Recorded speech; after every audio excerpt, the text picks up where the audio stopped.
And welcome back to Flexible Games, where we are playing FortressCraft Evolved. Wow, I almost said 7 days to die. Can you believe that? So we are going to go try to find this cryoplasm spawner, if we can. Really? I need some more power. Arthur, you charge up. Oh, you can see that there, that's signifies cryo. So there you go.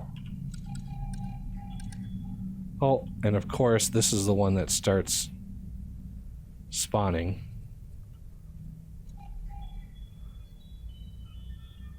I'm going to scan that. I'm going to scan that. I'm going to scan this juicy stuff that falls down. Even though it looks the same, it acts the same, it's named the same, this is like the hard cryo, this is the fluid, more the melted cryo.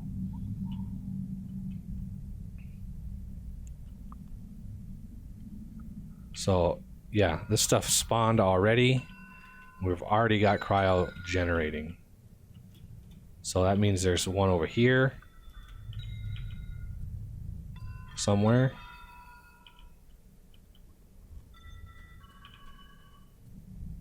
No, that is a block of... That is a serious amount. An emerald, I'll take that. I wonder how much crystal is in that little deposit. Oh yeah, nice, 1.4 million. Also, you can use the hollow base, if you really want, to find the cryo spawners, because just like the hives, they will spawn, they will be purple squares instead of the green squares that you see from hives. They are the purple squares. So here's another one. This one hasn't started spawning yet, so we could do a little test here. I'm gonna build out, I'm going to build a box around this guy.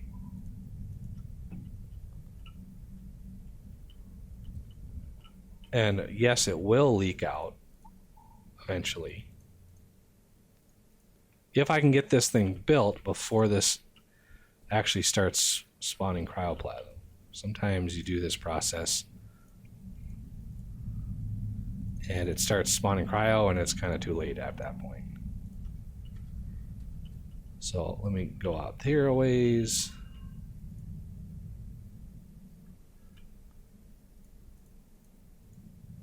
Now, if you're really good at counting, you could essentially build big boxes around where these things should spawn. Now, whether or not you're able to do that, I don't know. But if you get good, you know where they spawn. You saw the pop-ups, and that should allow you to build up the boxes before they actually spawn. And that would give you an ample amount of time to defend yourself. But this stuff grows fast, really fast. And we are in hard mobs right now, so it's pretty extreme. I'm doing control click again. We're gonna go around this way. Yeah, this is gonna take a while. Oh, come on. Let's not float. I'm gonna turn the jetpack off for a short amount of time here. These corner ones are the most nightmarish to actually fight.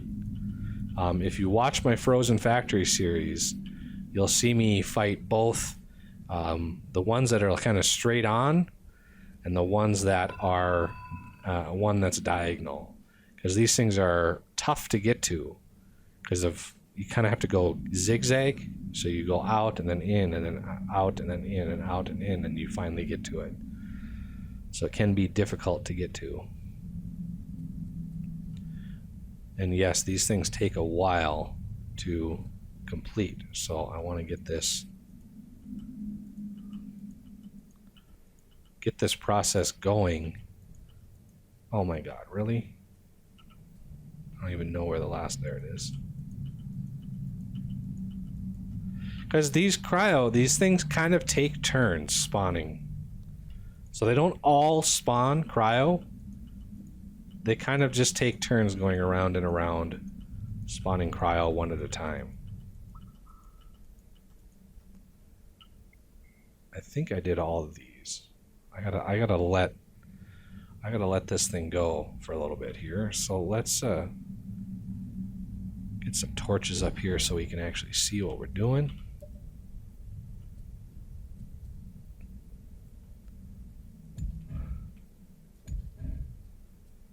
This is a good one right in the middle.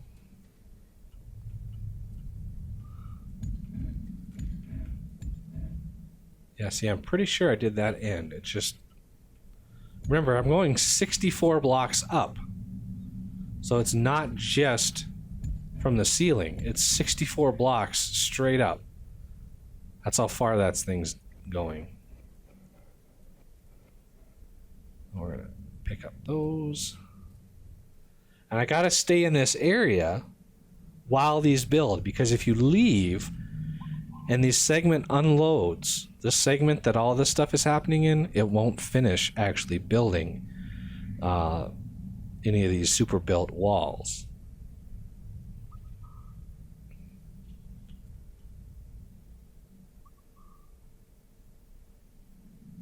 Block has been scanned but not researched. So we got a little bit of research to do. Let me charge back up again. Poor Arthur is having to do a whole lot of charging of me. Oh, did I miss one? Nope. There we go. Now I think I did these. I gotta make sure I did though. Otherwise bad things could happen. That's a lot of crystal right there too. Holy cow, yeah. It always seems like the further you are away from the CPH, the bigger veins spawn. There we go. Got the corners, all of these done. Let's put another torch or two up in here. Really label this area as dangerous. Remember, this is only one. There are 7 more of these.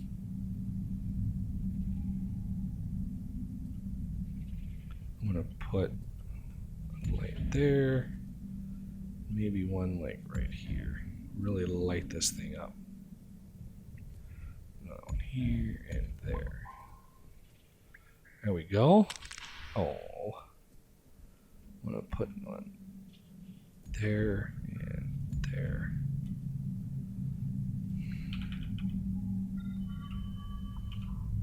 And let's get up here. There, that one is encased. It will poke through, but it'll slow it way down. And that's all I kind of want to do there. I want to go down to where the hard rock grinders and stuff are. There's another massive vein right there. Just following my slimes to find my way home. Oh, this is a long ways away. Like I said, it's hard to get to. Oh, this is my old area. Where's my new area?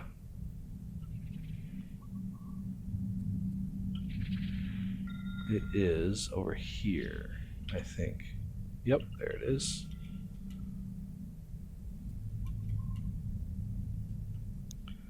Now, where was the hole in the wall that I put in? I actually forgot where that is. I think it's over here somewhere. I should have closed it up, yeah. Should have closed it up when I went through it. So you can see this thing is now pointing in a direction, and it's telling me 295 meters. And I know that wall from this C5 is a little bit more than 65 meters away. So from here, it's probably 75 meters. Right there is 64. 61. Yep. This has a 64 meter radius. So there's 64, and then there's, 15 or so blocks to it. So if this thing is at about 100, that means it's right on the other side of that wall. Okay, let's go down to the hard rock grinders. And I've got the 2,000 slot hoppers. So you can see the power coming down here now. That means those hard rock grinders are working. And they're probably sucking all the power out of that, because both of those together are definitely able to pull all that power. And this is quite a ways down here. I forgot that we have to go through the toxic caverns to get down here. Not sure what's up with the labels on the top, but they're very slow to update. It's very weird. I'll ask DJ why that is. Well, you can see as we get through the toxic caves, it will slowly update the letters to deep caves. Yep. And then where this is a little too high to be considered the magma caves, but it's close. Okay, we're gonna go over here. And this thing probably doesn't have enough power. Oh, it's at 90%. We need to get some stuff going here. So I want a regular hopper, and then I want a 2,000 slot hopper, and then maybe another 2,000 slot hopper. Because once this finishes,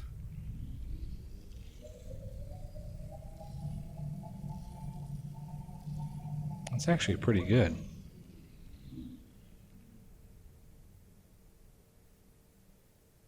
I mean, yeah, I'm not sure how much power per second these things need. It looks like it's quite a bit. 400 maybe? And then this one down here, it's probably at about, oh yeah, see, 42%? Because it's getting, looks like less of the power than this one up here is. So this one looks like it's favoring this laser here. So I'm going to take this away. We're going to let this thing feed all of its power, since this one's the most finished. And let it feed all of its power in there. Because I want this to get done. The little hopper here is so I can grab the ore. Whoa, whoa, whoa. Oh, it looks like it's shoved the ore in there anyway. Sweet. So there's 90 chromium ore. Normally these only stack to 150, but because this is such a huge hopper, I can pull the whole stack out. And that gets rid of a whole lot of ore, unfortunately. Okay, now I can plug in the molybdenum. I don't think I have lenses in any of this stuff. So now this one is able to operate slightly faster. It still isn't quite enough power. Oh, cool! I didn't even notice that there's a little gear right there. That's awesome. Yeah, I didn't even notice that.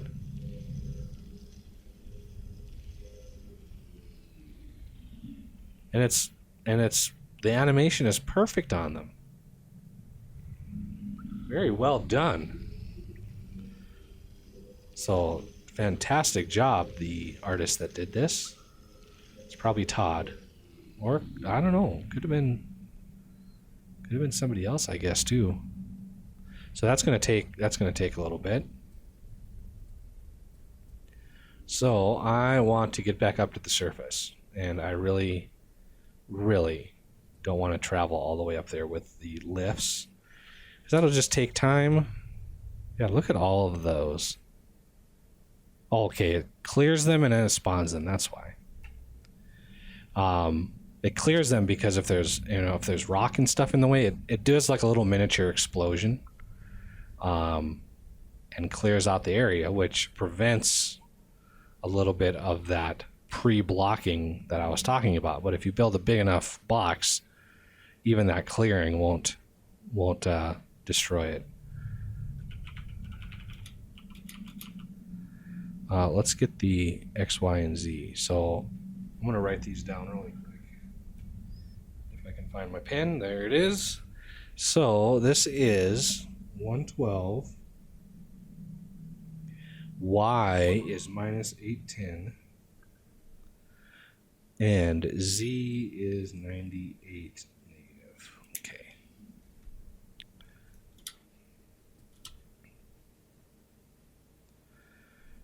Yes, I know. We will create.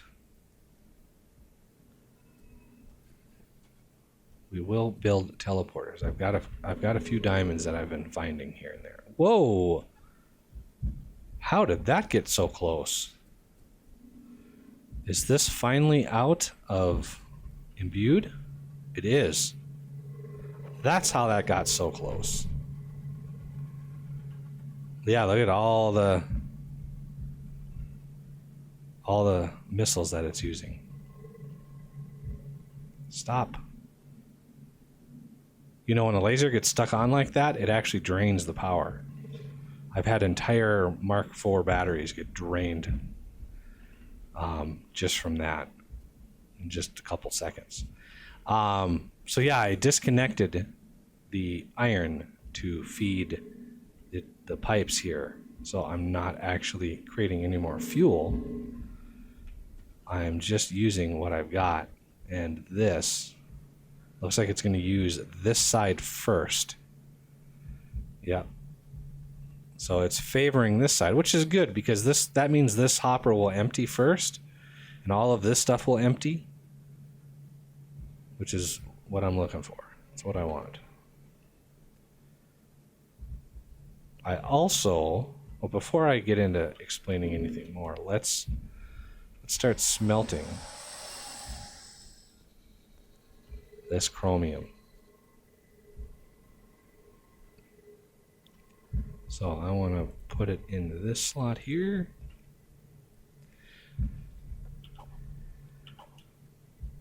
So it should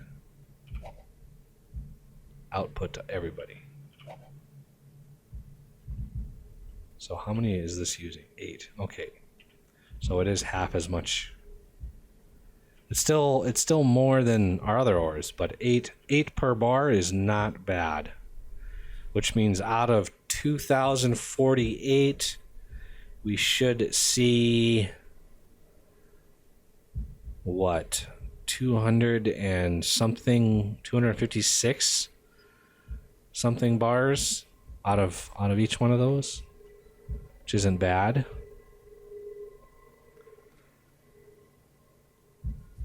So this should be done. How fast is this smelting? Yeah, it takes quite a bit of time, but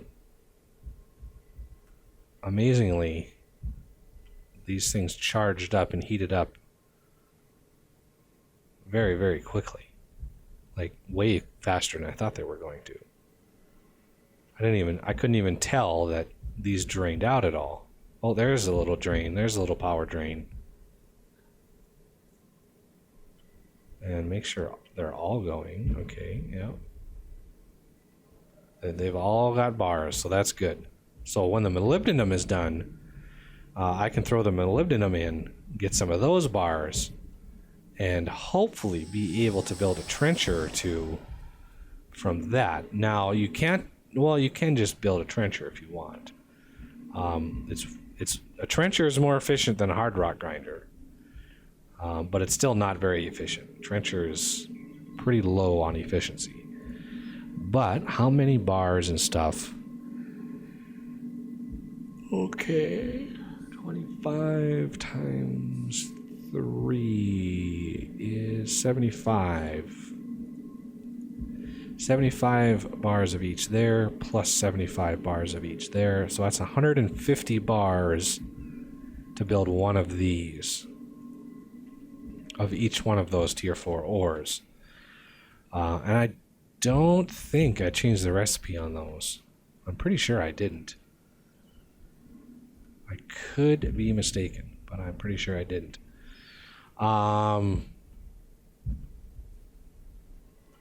So yeah, I should get 200 and some. I've got two more hard rock grinders, one more for each ore, and that should give me plenty enough for 2 trenchers. The first mark trencher. There are three models going up in efficiency, just like cutter heads, and it should allow us to at least start getting some more ore, because then we need to build to really get this show on the road. We need to build the casting basin, and that is over here. So casting basin plus blast furnace. So there's another, let's see, this is 7 of clicks of that, so that's like, that's quite a few of more bars of that, and this as well. So these two, although you can use you can put 4 different types of ore into one casting basin. Oh yeah, I've got a teleport command that I can use to get back down there. But that will have to do it for this episode. I'm going to just do the hard rock grinder, smelt the molybdenum, smelt another batch of chromium, and the last batch of molybdenum that I get from the 2 hard rock grinders that I've got on me. So 3 more batches of ore, and then we'll pick it up next time to start the trencher heads and the trencher motors. So that will do it for this episode, and I thank you for watching, and I will see you next time.